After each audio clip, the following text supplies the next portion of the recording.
What if everything you knew about Adam and Eve was wrong? What if what you thought was all there was to the story of Adam and Eve was just a fraction of the truth? What if the story that has been handed down for as long as anyone can remember, the one you heard in Sunday school, the one you read about in books, the one you watched in movies, was incomplete? When you look out into the very beginning of human history, you can see a mass gathering of people at the edge of time. It is an untouched, a perfect world, and full of divine energy. Yet deep within this paradise, a question remains, secrets lost in the folds of history, buried deep and shrouded in mystery. The story of Adam and Eve is among the most famous in human history. A man and a woman made by God, left in Eden before the fall. It is a tale of creation, love, temptation, and finally, exile. But is that all? Or did they have more to their lives than these phantoms, which have been lost in time? From time immemorial, humankind has sought its origins. Who are we? Where did we come from? And most tragically of all, what was lost in Eden that affects us today? Ancient writings, lost scriptures, unconventional readings hint that Adam and Eve's story has been more complex than we have been told. Were they just the first of us? Or perhaps the bearers of a greater secret? One so potent, it threatened to undo creation. Some would argue that Eden was more than a paradise. It was a world of divine knowledge, a place where Adam and Eve were not merely caretakers of the earthly garden, but divinely authorized custodians of a sacred knowledge, a knowledge that was stripped from them in the moment of disobedience. What if these stories are not just about the original sin, but point to something much deeper that resonates in our world today? Now, close your eyes and picture that moment. That very first moment when Adam opened his eyes. The breath of life surged in him, expanding his lungs, brushing his mind. He was not just a creature in God's creation. He was the first one who could walk, the first to speak, the first one who could experience the wonders of a perfect world. But he wasn't just alive, he was conscious. What did Adam see when man first opened his eyes to the world? Did he see rolling landscapes frozen in time, rivers of pure water, trees with fruit unlike anything we have today? Did he sense his Creator's presence like no human since? And then, there was Eve, the first woman, but she wasn't an afterthought. She was the finale of creation, the element that tied Adam together. She wasn't like anyone he had ever met before, and the moment he looked at her, he felt as though he had found a part of himself that was missing. More than a companion, she was woven into the tapestry of the divine plan too, created for purpose that has far exceeded so many perceptions. But what if her place in the story was broader than simply being the helper of Adam? What if she possessed knowledge so deep that she was as much a part of the essence of the why Adam was placed in Eden? What if their relationship was not only about companionship, but something much broader, something pure, sizzling, an ancient echo? Our whispers about hidden knowledge, lost scriptures, even forbidden teachings that tell us the story of Adam and Eve is more than a fable about disobedience. According to some traditions, what they received from the tree of knowledge was not knowledge of good and evil, but rather something far greater that they were never meant to possess. And if this knowledge was so powerful, so world-changing, then was their cast out of Eden merely punishment? Could it have been the first part of something much bigger? As we embark on this venture, our wish for you is to see beyond the surface, to enter a realm where history, faith, and forgotten knowledge come together. Are you prepared to discover the truth that has been buried for centuries? This is only the beginning. What we are about to do may test everything you think you know. So, if you are curious to know the untold story of Adam and Eve and are willing to pursue these facts, follow Bible Says. And if this content deserves your appreciation, then give it a super thanks, because what follows may change everything. The formation of Adam is among the most momentous events in the biblical story. He wasn't born like us, but was created directly by the hands of God. In Genesis 2:7 it reads, "Then the Lord God formed the man from the dust of the ground, and breathed through his nostrils the breath of life, and the man became a living creature." A Toteresh swells with meaning, for it connects Adam's own habitat with that of the earth. It was no regular dust from which he was shaped. It was the dust of God, imbued with divine intent. But one question has been argued for centuries. What did that first man look like? The possibility that Adam had dark skin has been contemplated by many scholars and theologians, and the idea is embedded in the very word we use for man in Hebrew, Adam, which comes from Adamah, earth or ground, the soil of that ancient part of the world. Mesopotamia, where Eden probably was, is rich and dark. Some have even suggested that Adam himself should have had darker skin, a theory that dovetails with the natural pigmentation of ancestral humans. Another hypothesis is the Black Origin theory, which claims that the first Homo sapiens were similar to tentative peoples of Africa, who populate places where the oldest human fossils were discovered. Genetic studies have confirmed that humanity's roots go back to the African continent, rendering it scientifically plausible that Adam, the first man, would have had a darker complexion. That Adam is represented as a dark-skinned man is not an effort to sync up biblical history with modern science. It's a reminder of the profound intimacy between the human body and the ground from which it was sewn together. But Adam was not just clay, molded into shape in the form of his physical body. Then the Lord God breathed into his nostrils, and he became a living soul.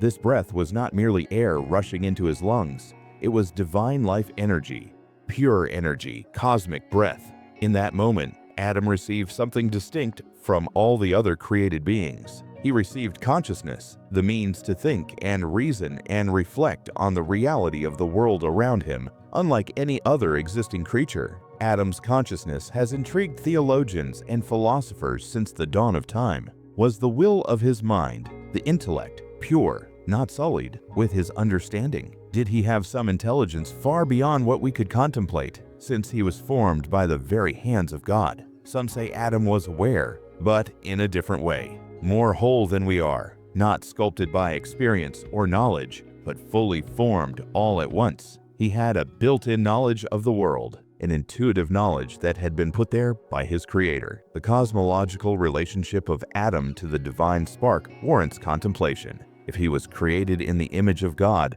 what did that actually mean? Was it a form, the form, or something deeper? His soul, his love, his ability to create, to choose. However, many consider Adam to be no ordinary man, but in fact a prototype, the beginning of God's divine plan, containing within his own being the essence of all generations to follow. Although much of modern science appeared to run counter to religious tenets, in some respects the two were in accord. The remains and works of the earliest humans suggest that they had different cognitive abilities, artistic expression, and even a sense of morality that distinguished them from other species. Could these revelations be suggesting the biblical spark of the divine within Adam?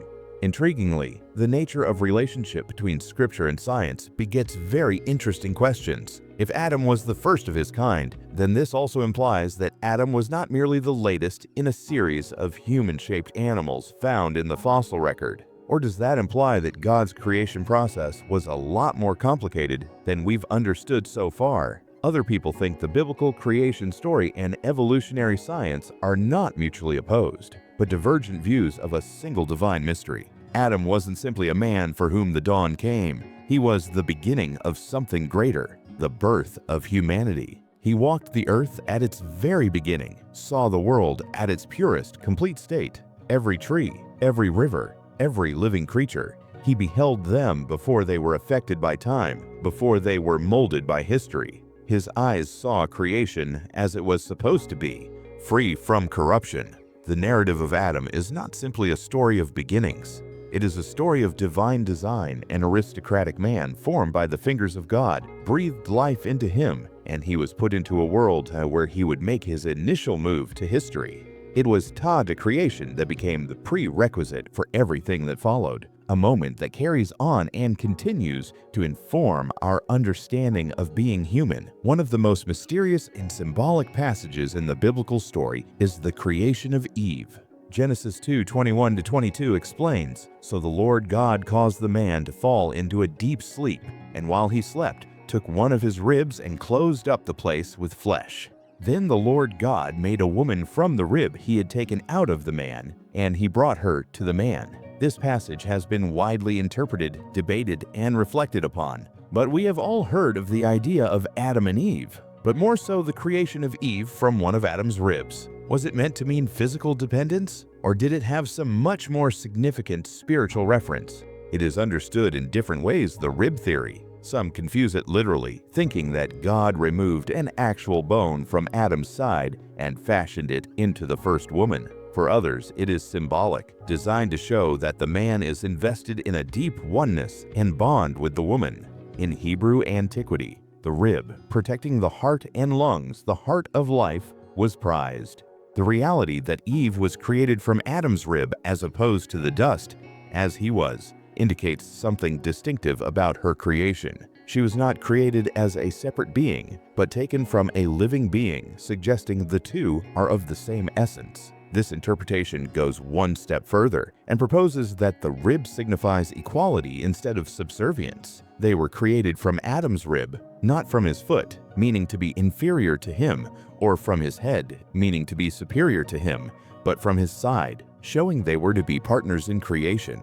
This is in keeping with the theory of that biblical man and woman were created to fulfill each other, and not as superior and inferior, but two beings who complement each other. Throughout time, there has been debate of whether Eve is equal to Adam. In her account of Genesis, many religious traditions have written her as secondary, a mere helper fashioned to serve Adam, but looking at the original Hebrew text would tell you otherwise. The term is ezer kenegdo, which means a helper corresponding to him or a strong counterpart.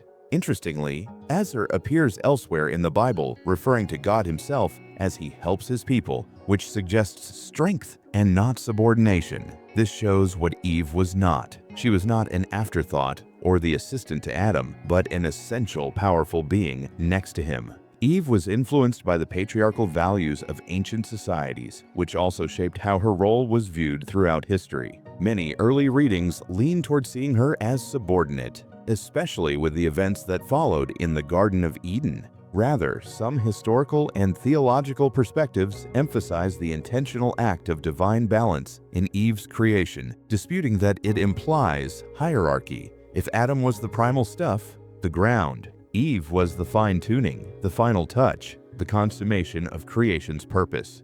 She was an integral part of the divine plan, not just a companion. Improving all the above dynamics requires a wider perspective. Simply neglect when it comes to Eve. Wait. So the divine feminine was alive and well, if not ubiquitous, prior to the patriarchal takeover. The Bible never calls Eve this, but it does say she is the mother of all living, and that's spiritually rich. She wasn't only Adam's wife, she was the dawn of human continuity, the receptacle through which life itself would be diffused. Christine Ament. Some scholars may argue that Eve is not simply a physical being, but also represents a spiritual principle. If Adam oriented with the physical world, Eve gave Earth a secondary direction, intuition, feeling, and connection. In the biblical tale, she is the first to enter into conversation with the snake, the first to reach for knowledge, and the first to take a bite. Though this has usually been understood as a sadistic streak, it's also an indication of her hands-on approach to humanity's fate. No, Eve cannot strictly be regarded as some kind of sidekick. She was created with a purpose and with an identity that extended beyond Adam's wife. Her life had spiritual significance because she embodied the full fulfillment of God's plan for creation. She wasn't supposed to just follow. She was supposed to stand alongside, to think, to do, to be part of the human story as it unfolded. The Garden of Eden has been depicted throughout history as an idyllic paradise, a place of perfect peace, where Adam and Eve exist in harmony with one another and their surroundings, in abundance, with God. But was it as peaceful and perfect as we envision, or was there something more complicated lurking behind closed doors? Others believe it was more of a spiritual realm, a mystical sanctuary in the meeting place of heaven and earth. Still others say that it was an actual place, a place vibrant with life, and the first place where humanity encountered the presence of God in its fullest expression. According to the description in Genesis, Eden was a lush and fertile land with 4 rivers running through it, and every plant and tree growing in abundance. And it was a land devoid of pain, devoid of sin, where Adam and Eve walked and talked directly with God. But there are some clues that not everything may have been heavenly, even by terrestrial standards. The implication of a mystical component to Eden in light of this Eden's most notable feature may be a mystical dimension to its existence, a place where spiritual realities were tangible in shaping human life. The Tree of Life, the Tree of Knowledge, as well as divine beings such as cherubim. The two things in Eden most mysterious were the Tree of Life and the Tree of Knowledge of Good and Evil. These weren't mere trees. They signified deep spiritual truths. The Tree of Life represented immortality, divine connection, and endless sustenance. One could eat from it and live forever in perfect unity with God. The Tree of Knowledge, however, wielded a new kind of power, the knowledge of good and evil. But why was this knowledge prohibited? Was it because God did not want humans to understand morality? Or was it something more deeply philosophical? It was not just the knowledge of right and wrong that eating from the Tree of Knowledge brought. It signaled a change of consciousness, from innocence to experience, from reliance on God to self-knowing. They lived in a moment of childlike innocence before the eating of the fruit 27, but the moment they tasted its fruit, they were acutely aware of their vulnerabilities, their ability to act with righteousness or rebellion. The thing they learned was not intellectual, it was experiential, and it transformed them permanently. The existence of these two trees gives rise to an important question. Could Adam have been completely free in the Garden of Eden? On the surface, it would appear that he had all his needs met: food, companionship, purpose, and direct access to God. But the presence of a forbidden tree implies that there was a trial, a provision that accompanied his existence. But true freedom is to choose, and Adam did have a choice. He could obey and stay in harmony with God, or he could try to know on his own terms. Others believe the test was in fulfillment of a bigger purpose. God did not make Adam omniscient, but rather corporeal, with the capacity to grow, to develop his soul. The prohibition on the Tree of Knowledge was not a matter of wisdom itself being withheld, but timing. The timing of this realization of truth was, perhaps, meant to come in a different way for Adam and Eve, in a divine order which required dependence rather than possession. Their choice to consume the fruit was more than mere trespass. It was an act of defiance, a refusal to be bound by the fated plan of a deity, to take control of their fate and direct its flow towards a greater good. The notion of Eden as a state of perfect paradise is an enticing one, but it also leads to a paradox. If everything were already wonderful, why the test? Why was it even conceivable to break the law? Genesis describes Eden as a place of bliss, but the scholars maintain it was also a place of preparation, a holy ground, a place where the possibilities of humanity were being crafted, where the first male and female were not just there, waiting to receive divine favor, but rather beings who could make choices, could feel heavy's penitence and responsibility to ultimately choose the direct of their own spirituality. Zest of Genesis was Eden both paradise and parable, innocence in experience, divine presence and the approach of nearness continuously within Genesis, and yet the challenge of free will a lurk. It was a beautiful place, but a place of passing through, where the first footsteps of humankind were left not through mindless adherence, but in the tension of faith and inquiry, divine command and human craving. The story of Adam and Eve's fall from grace is one of history's most well-known and debated stories. What is the thing of old temptation is not told, but it is like eating from the Tree of Knowledge. Was this fruit something tangible, or was it a metaphor for something much deeper? It has been interpreted traditionally that it was simply an act of God disobedience by eating the fruit, but the implications of this agreement and act are truly far-reaching. The fruit is not just test, but a transformative moment in human history, a transition from innocence to awareness, from oneness with the divine to separation. The fruit was forbidden because it was from the Tree of Knowledge of Good and Evil, not the Tree of Life. The name alone implied that what lay inside the fruit was powerful, capable of altering the very nature of its audience. But why would knowledge of good and evil be forbidden? If God made the perfect paradise for Adam and Eve, why put such a tree here in the first place? Is it supposed to be a lasting limitation, or was it just an obstacle that was always supposed to be confronted someday in their lifetime? Whether the fruit was a physical object or a metaphor for more complex truth has been debated by many scholars and theologians. The fruit is portrayed in some interpretations as a real fruit, the fig, the pomegranate, the apple that people eventually came to assume while some say that the act of eating is much more abstract than anything specifically related to food, representing the moment of self-consciousness, the awakening of mankind. Adam and Eve were pure before eating the fruit. They knew no shame, no moral quandaries, no fear. In a sense, they were children, not conscious of their own nakedness, not frantically struggling with complex emotions, completely satisfied in their reliance on God. But everything changed the day they consumed the fruit. They were conscious not only of themselves, but of the existence of right and wrong. For the first time, they knew shame, realizing they were naked and needed to cover up. The world was seen differently through their eyes. When we read this story metaphorically, perhaps it is when we broke human beings from mere instinct to a state of self-awareness and moral reasoning. The fruit, in this sense, represents salvation, but at a price. The loss of innocence and the responsibility of all the knowledge that can bring. The serpent in the garden also has a role in this drama, generally understood to be Satan. He did not physically compel Eve to consume the fruit. Rather, he instilled doubt. He sows the seed of curiosity, assuring her that eating from the tree will not cause death, as God had warned, but rather will open her eyes and make her like God, knowing good and evil. This tells us quite something of interest because, in truth, it wasn't completely untrue.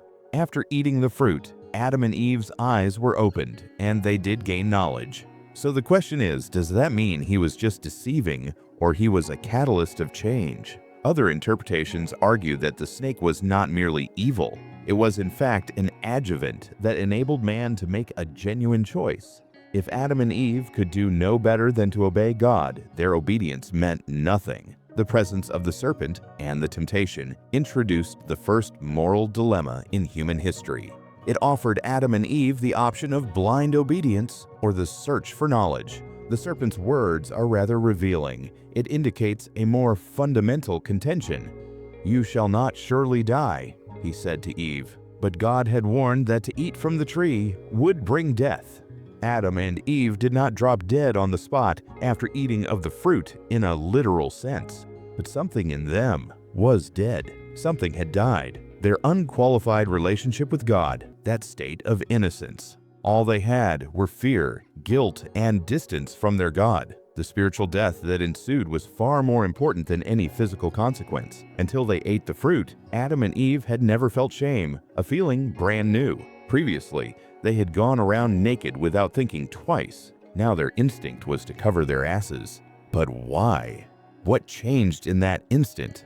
It wasn't their bodies that had changed. It was their perception. For the first time, they saw themselves as vulnerable, as individuals who might be judged. And this moment is the beginning of self-consciousness, and with it, the yoke of guilt and fear. Their second instinct was to run and hide. When they heard God walking in the garden, they did not run to him as they had done before. Instead, they ducked among the trees in fear of the one who made them. That reaction shows how much their relationship with God had radicalized. Where there had once been trust and closeness, there was now fear and distance. God's approach to this is notable as well. Rather than punishing them on the spot, he instead calls out, "Where are you?" A question not of where, but of when. God knew where they were physically, but he was seeking something deeper. Where have you gone spiritually? What has changed within you? This moment expresses the changed human condition, no longer innocent, no longer perfect members of creation, no longer in perfect relationship with their Creator, now burdened with the knowledge of good and evil. It wasn't just that the rule had been broken by eating the fruit. It was about entering a different reality.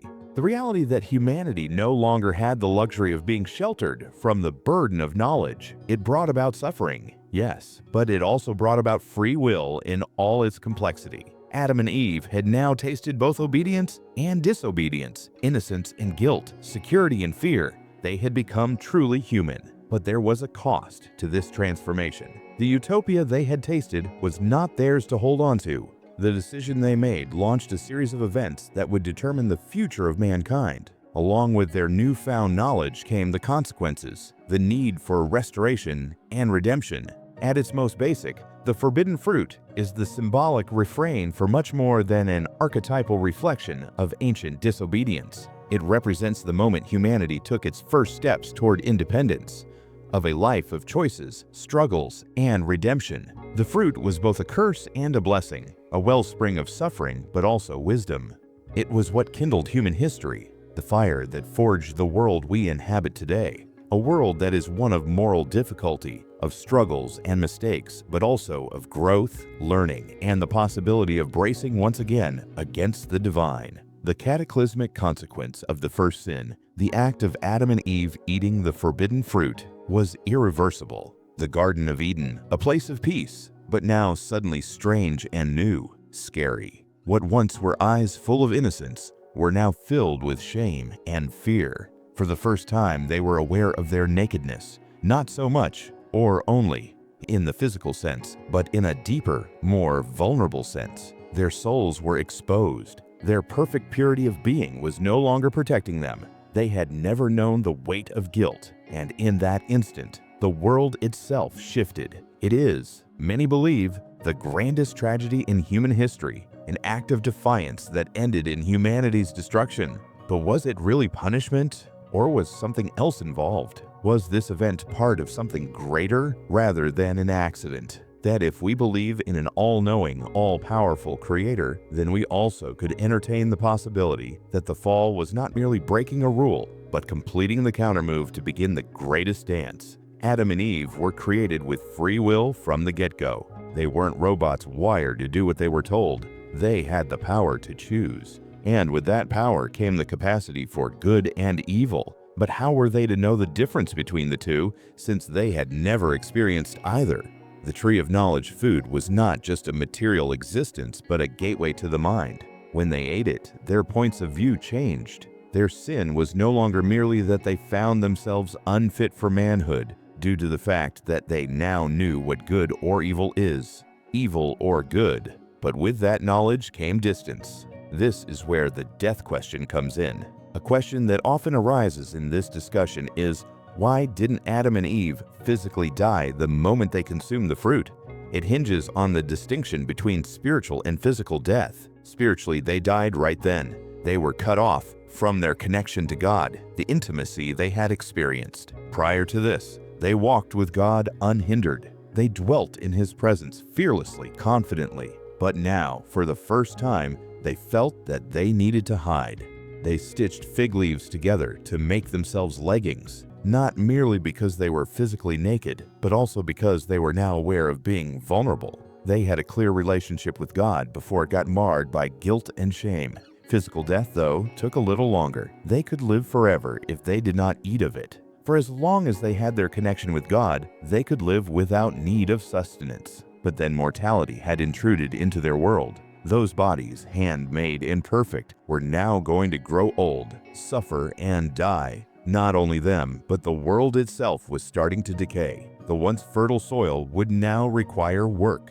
Pain, which had never been known, has now become a daily companion. Their new life was not merely a punishment, it was a metamorphosis. Colonialism, however, is not simply about sin. The fall is not only about sin. Was it that humanity needed to go through this journey? That only by having experienced separation do we truly appreciate the existence of connection. Had Adam and Eve stayed in the garden for eternity, they would have never known struggle, never known longing, and never known what it means to overcome. Their expulsion from paradise was heartbreaking. They were once residing in a world of perfection and were now thrown into the world of uncertainty. The Adam who used to tend the garden without breaking a sweat was now forced to work for his living. The land that had been so fruitful now would demand sweat and labor to yield food. But Eve, made in perfect proportion with Adam, would now suffer pain in childbirth, a reminder of suffering and the miracle of creation. Also, the balance between man and woman changed.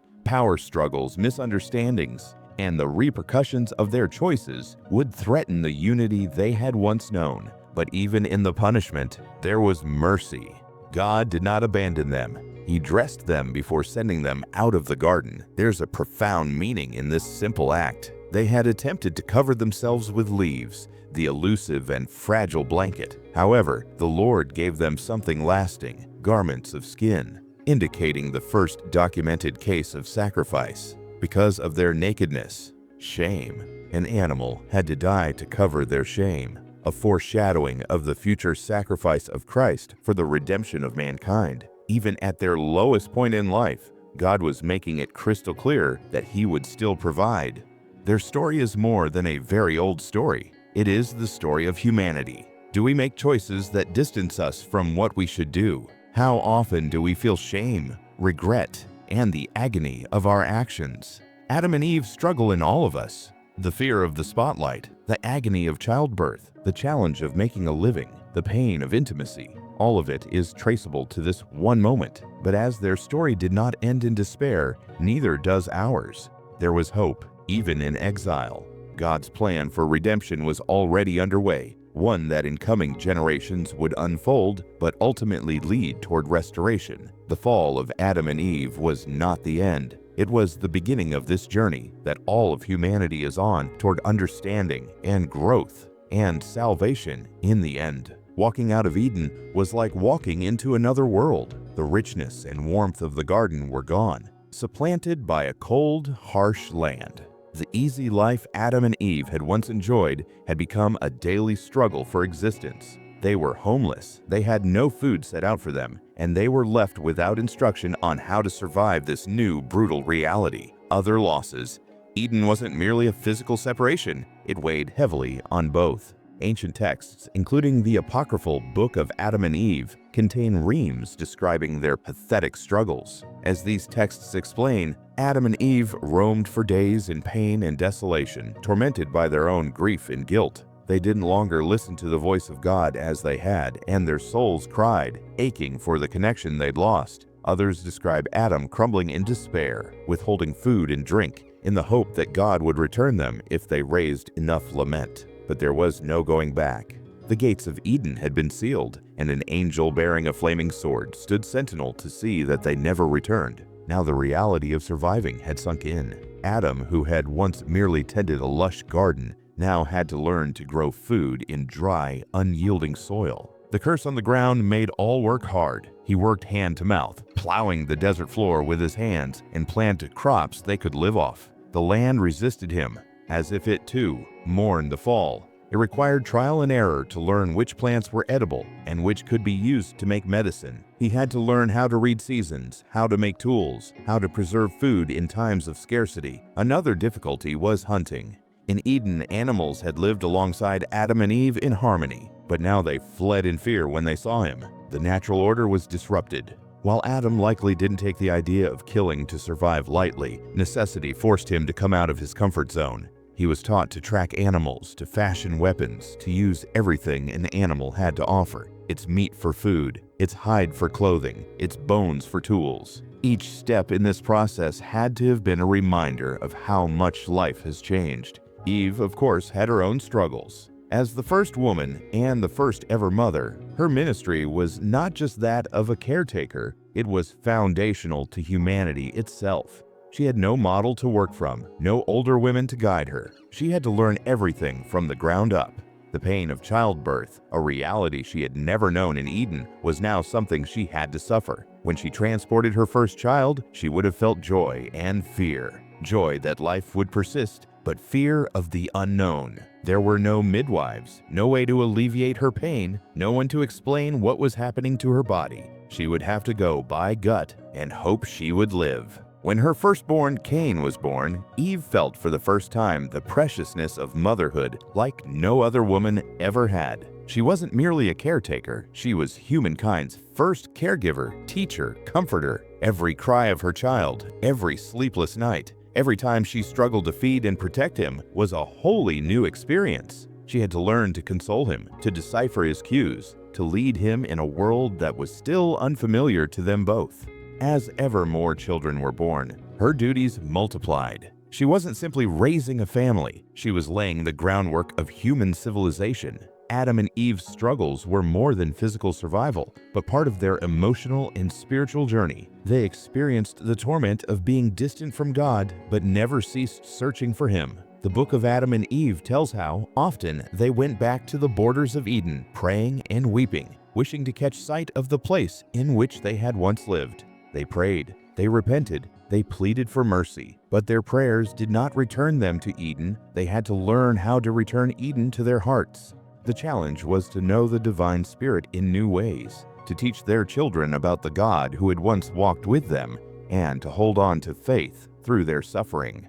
As their children grew, a third challenge emerged: the building of a community. Not only were Adam and Eve parents, but they were also the first leaders of humanity. They had to teach their children everything: how to grow food, how to hunt, how to make fire, how to build shelter. But beyond the survival skills, they also were tasked with imparting moral and spiritual lessons. They needed to be taught about God, about good and evil, about obedience and the sins of disobedience. Their two most famous sons, Cain and Abel, would eventually get caught up in a perverse cycle of conflict. But in the early years, they were just kids trying to figure out how to navigate a busted-up universe. In due course, Adam and Eve's family became the beginnings of civilization. The first settlements were formed, primitive shelters fashioned from stone and branches, where they could come together and share the burden of survival. They developed tools that made work less strenuous, found new methods for cooking and preserving food,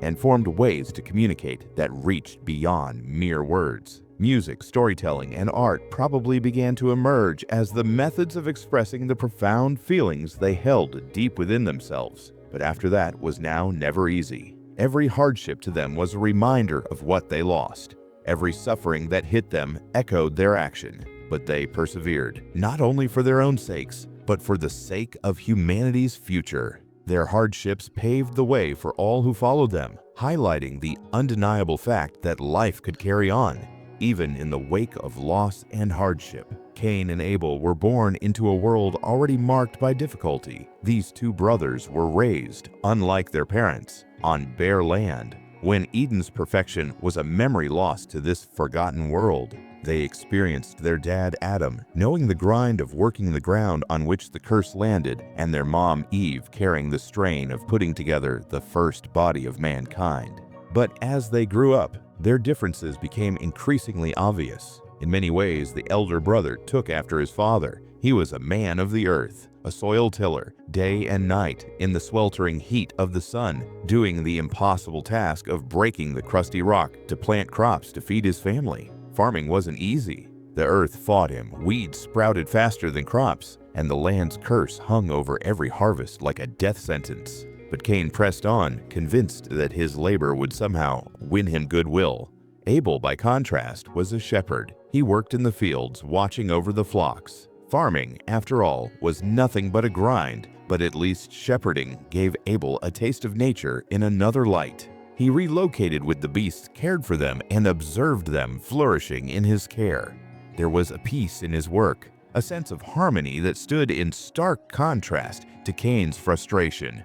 As the two brothers matured in their roles, it was time for them to make a sacrifice to God. This was sacred, a form of worship, a way of giving thanks. As a farmer, Cain offered freshly harvested grain and produce from the land. Abel, the shepherd, brought firstborn of his flock, his very best. But when the offerings were actually laid in front of him, something surprising occurred. God favored Abel's sacrifice, but not Cain's. While the scriptures never directly say why Cain's offering was rejected, many sages provide insight and realize that it had little to do with the actual offering, but more with the disposition of the heart behind it. Abel's gift was given ungrudgingly, the cream of his crop, whereas Cain's may have lacked the same commitment or the same purity of heart. That rejection hit Cain hard. He had planted, he had worked, he had spent long hours in the sun. And yet, there was his brother's offering, accepted, and his own, rejected, cast aside. Cain's heart became infected with jealousy. It was a new kind of feeling, one for which he had no frame of reference. He was angry at Abel, resentful of God, and frustrated with himself. He didn't get why he had been passed over. Indifference mutated into resentment, and the resentment ravaged his mind until he could not think straight. Observing Cain's distressed state, God addressed him with a warning. He showed Cain that if he performed well, he too would be accepted, but if he allowed anger to overtake him, then sin would be lying in wait at his door, waiting to overtake him. This was an opportunity for Cain to change, to pick a different path, but he ignored the warning. Then one day, Cain said to Abel, "Come, let us go out to the field." Perhaps Abel, oblivious to the storm raging within his brother, followed him unsuspectingly. But Cain's jealousy had taken a more lethal turn by then, into hatred. And it came to pass, away from their parents' eyes, Cain killed his own brother. And now the earth, already cursed once, drank the blood of the innocent. It was the most primordial murder in human history, a crime born of jealousy and uncontrolled emotion. Abel's life was snuffed out in a moment, but the repercussions of Cain's deeds would reverberate through the generations. After the murder, Cain attempted to cover up what he did, but even God called out to him with a piercing question that cut through his guilt. "Where is your brother, Abel?" Cain's response was defensive, even defiant. "Am I my brother's keeper?" But God already knew what took place. The voice of Abel's blood cried out from the earth, seeking justice. Cain had to reckon with the seriousness of his crime, and the sentence was harsh. He was cursed, banished from his family, condemned to roam the earth as a fugitive. The very soil he had labored so long to enrich would now not produce crops for him. He was marked, not to be slain, but as a symbol of his punishment. He would not forget the crime, and he would not escape its consequences through death. Cain was afraid of the punishment. He understood that when you are cast out, everything is lost: your home, your family, your identity. He would be a wanderer, left without a land to lay his head. But God still had mercy even in his punishment, and it placed a mark upon him so that no man should kill him. It was both evidence of his guilt and evidence of heavenly protection. The burden of his actions must have plagued Cain as he left. This brother's first act of murder was killing his brother, and in doing so, he had unleashed the reality of human conflict, a repeating pattern of jealousy, anger, and violence that would reverberate through history. The loss of Abel was devastating for Adam and Eve. They had already lost Eden. Now they lost a son.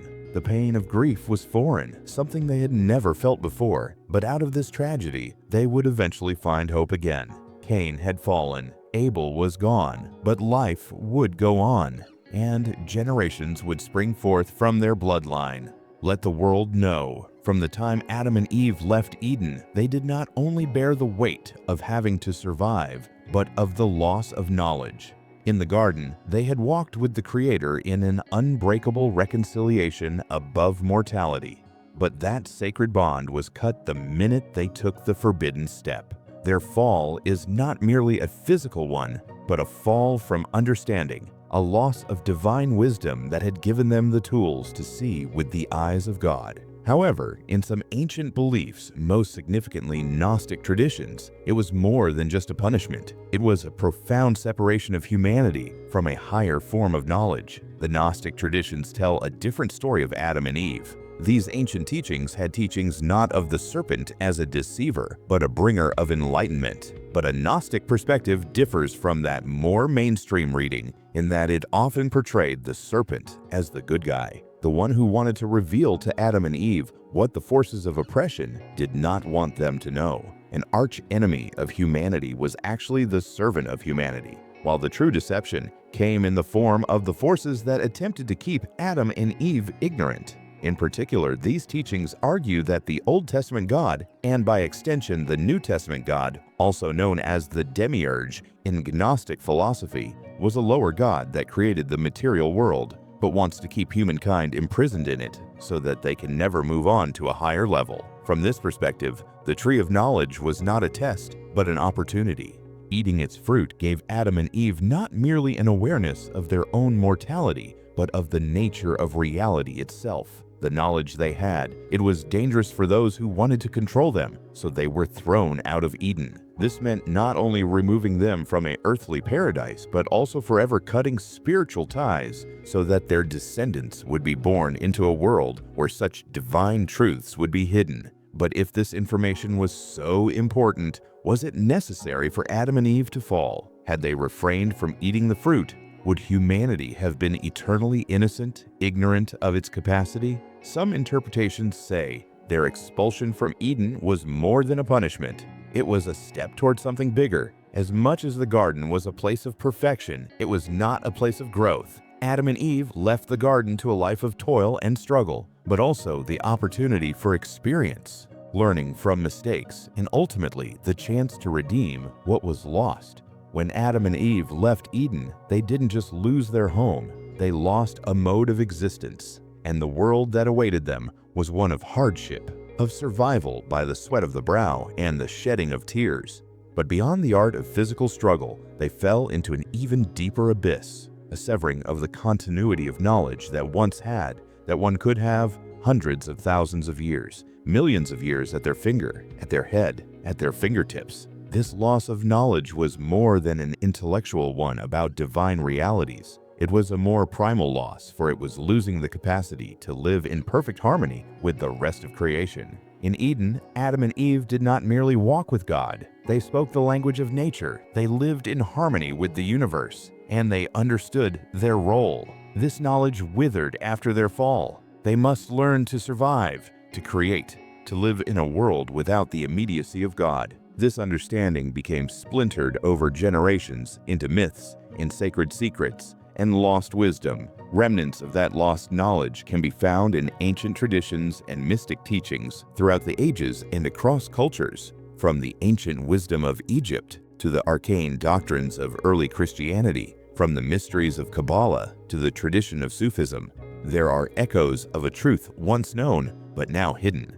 Some think that this ancient wisdom was hidden away on purpose, buried in secret societies and prohibited books. Others claim that it's in religious texts hidden, waiting to be remembered. But what was this knowledge exactly? Was it just spiritual wisdom, or did it contain something more? Adam and Eve is said to have had pre-fall consciousness. In other words, they were open to experience things beyond what they could do in a post-fall world. In this state, they might have possessed powers that would now appear supernatural: instant comprehension, direct communication with the divine, a deeper attunement to the very fabric of the universe. Their fall, then, was not only a loss of paradise, but a loss of self. It leads us to one of the most debated matters in theological and philosophical discourses. Was the fall of Adam and Eve a prerequisite to human progress? Had they not ever eaten of the tree, would humankind have existed in perpetual innocence, never moving forward, never doubting, never wanting for more? Some scholars claim that their downfall needed to happen for the evolution of free will and consciousness. No one would ever have known the depths of what they are capable of without suffering, without struggle. And the consequences that ensued, pain and death and the abandonment of God, were not just punishments, they were opportunities for growth. Humanity throughout history has been trying to retrieve the knowledge lost in Eden. In our pursuit of wisdom, science, and spirituality, this search is clear. Every major philosophical and religious movement springs from the human need to grasp the truth and reestablish or reach towards the divine entity that one believes becomes something more than just belief, providing proof or knowing. Common places to apply things. What are we currently hunting would be truths. Even now, humans appear to be on an ongoing quest for the wisdom we lost in Eden. We are discovering things about reality from science to spirituality, from quantum physics to mystical traditions that shatter existing paradigms every day. The study of consciousness from the lens of 21st century neuroscience brings us back to the limits of human perception, but then challenge those limits by offering higher states of awareness that we have just forgotten. Quantum physics, with its bizarre and paradoxical laws, mirrors ancient mystical knowledge regarding the true nature of reality and the interconnectedness of everything. The more we explore these domains, the closer we step to the intersection of scientific inquiry and the insights of ages past.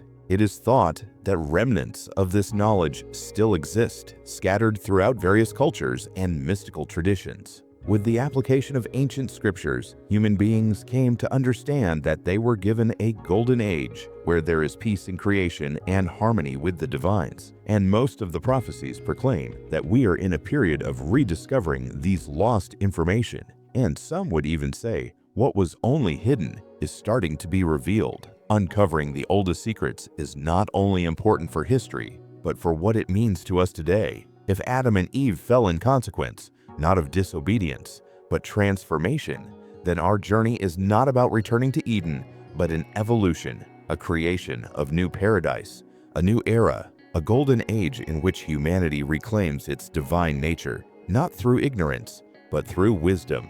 Whether we are gradually recovering the largely lost wisdom of our ancestors is an open question. Or is it precisely this search that makes us human? Adam and Eve is not only an allegory from ancient scripture, it is a replica of the human experience. Each person at different points in their life deals with temptation, suffering, redemption, and searching. Their path from divine innocence to human strife echoes our own search for meaning, truth, and connection to things beyond ourselves. Whether we see it as a literal historical account or a profound allegory, their story continues to influence our beliefs and our spirituality, even the way we think about science and human nature. Are we living their story? Ever since we were born, we live in a state of being without sin, like Adam and Eve in the Garden of Eden. As kids, we inhabit a world of wonder, unencumbered by guilt, shame, and responsibility. But then we mature and realize that life is filled with its complexities, choices, consequences, the burden of knowledge. The emergence from innocence into awareness is a universal experience and resembles Adam and Eve's eating from the tree of knowledge. And like our ancestors were cast out of paradise, there are times in our lives where we now feel far removed from the peace and prosperity we once had. Each of us is exiled in our own way, whether through loss, our awareness of suffering, or the struggles with morality we deal with from day to day. We may never return to Eden, but can we go through their story to come back to a higher self of who we are? Science, religion, and spirituality. There is a story about the creation of Adam and Eve, and it has led many debates between the science and the religion. However, the scientific discoveries are telling a different story over millions of years, and these traditional interpretations see them as the first humans who were created directly by God. But must these perspectives be in opposition? However, many scholars and spiritual thinkers suggest that as contradictory as it may appear, the biblical account and scientific understanding may not be so opposed after all. Adam and Eve would then be the first of humanity to reach spiritual consciousness, which can be very relevant. That would be the first time humanity did not just live to reproduce and fight for survival. They began questioning themselves and where they fit into the universe. People who hold a more symbolic view of the Genesis account may see that text as describing the transition for early humans from a simple, instinct-driven existence to that of morality, self-awareness, and intricate social structures. Now, we know that all humans share a deeper common set of ancestors through modern genetics. The idea of mitochondrial Eve and Y-chromosomal Adam, the two people from whom all living humans descend, at least on the maternal and paternal sides respectively, provides a hint at a scientific parallel to the biblical origin story. These figures were not the last humans on Earth, however, and they were not the only humans still alive during their time. Rather, they are our most recent common ancestors. Is this another spin on the legacy of Adam and Eve? Dean humanizes the story even more by involving spirituality into the discussion in addition to science and religion. In many mystical traditions, the story of Adam and Eve is viewed as an awakening rather than a fall. Some think their separation from Eden denotes the soul's fall into matter, where the ultimate purpose is to return to divine oneness. Whether in the forms of meditation, prayer, self-reflection, wisdom-seeking, or myriad other paths, spirituality revolves around reacquisition of the connection that was severed in Eden. Whether one accepts the Genesis account or not, Adam and Eve have left a profound impact on human culture, morality, and faith. People have used their story to explain the cause of sin, the nature of free will, and even gender roles in society. But their path offers lessons that are worth remembering beyond doctrine. Adam and Eve received the power of choice even though their agency brought struggles. This reflects our own lives, where we make decisions all the time that affect our future, our fate. Free will is both a gift and a challenge, and requires wisdom and responsibility. Their banishment from Eden brought them pain, toil, and struggle. Similarly, everyone suffers in life. Like Adam and Eve adapting, learning, and creating a new life, we too find ourselves with the possibility of overcoming hardship and finding meaning. A journey toward redemption. In many religious traditions, the story of humanity is seen as a journey toward redemption, to regain what we never had, be it through faith or growth, or enlightenment is to center ourselves around one of the central tropes of theology and philosophy. The tree of knowledge evokes the insatiable curiosity of mankind. Whether scientific discoveries or philosophical inquiries, humans have always wanted to understand what we did not. It's said that our pursuit of knowledge is itself a pursuit to regain what Adam and Eve lost. And as we move forward into the future, the lessons from their story still resonate. We live in a time when science, faith, and spirituality continue to unite in innovative and surprising ways.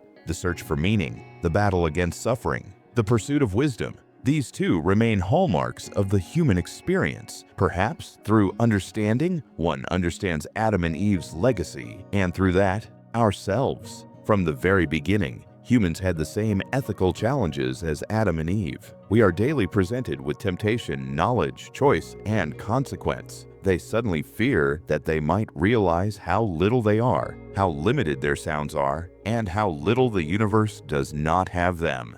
The knowledge of the unreality of everything possible. Yet knowledge begets responsibility and free will, the burden of making the right choices. We make decisions like Adam and Eve that put us in this conundrum.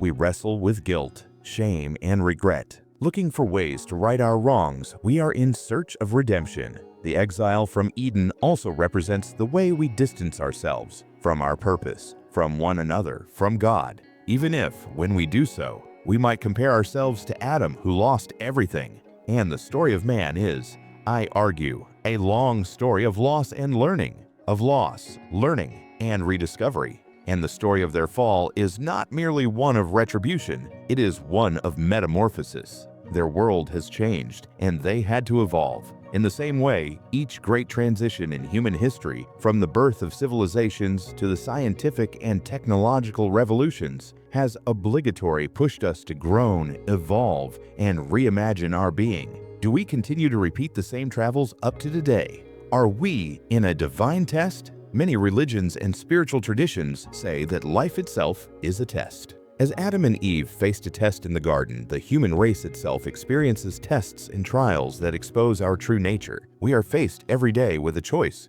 right or wrong, wisdom or ignorance, selfishness or mercy. Could it be that we, like them, have to struggle our way, and sometimes into the divine if we are to grow spiritually? Is suffering just a punishment or a tool for transformation? Others think that the struggles we endure, pain, loss, failure, are part of a greater divine plan.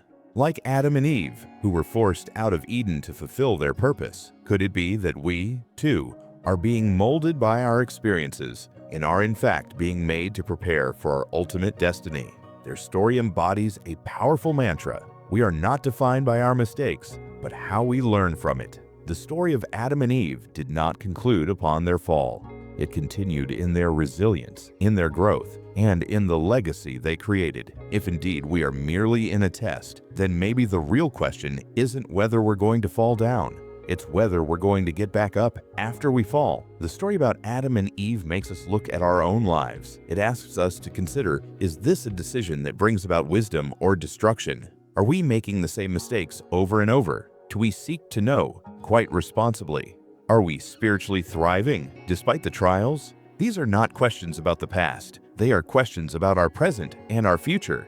The account of Adam and Eve is not merely something we read, rather it is something we enact. If you've connected with this journey, if these truths have lit a fire in you, then let's keep this conversation going. And subscribe to Bible Says, and let me know what you think in the comments. What do you think of Adam and Eve's path? And how do you see their story mirrored in your own life? Let's explore these truths together, because the search for meaning is never meant to be walked alone.